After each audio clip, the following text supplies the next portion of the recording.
On September 4th, 2019, the small mountain village of Wazir Tangi sent a letter to the governor's office.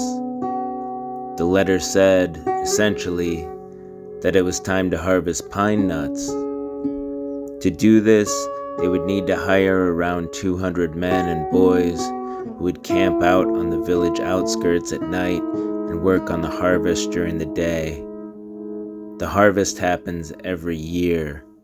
But the village of Wazir Tangi felt they needed to tell the governor so that the governor could tell the Americans so that the Americans would not feel compelled to send their robots over and bomb them.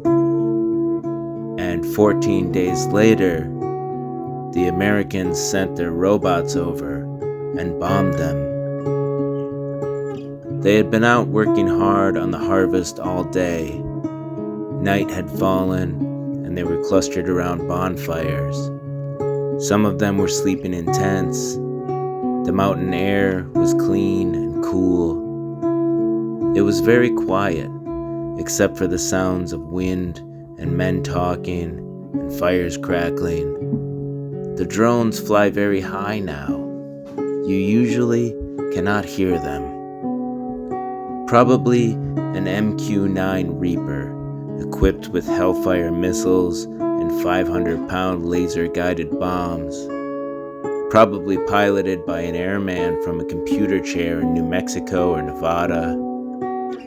That airman probably woke up in a house in a suburb cul-de-sac and went home at the end of the day.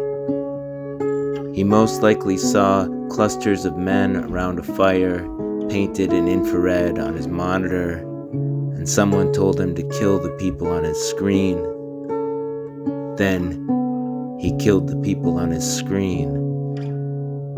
At least 30 dead, at least 40 wounded, because they dared to gather on a mountain to harvest pine nuts. A little piece of each MQ-9 Reaper is bought and paid for by me. Same with the Hellfire missiles, the 500-pound bombs, the hired killer in Nevada. I set a little money aside for him every 2 weeks. And you do too. Our missiles, our robots, our empire, our consent, our behest.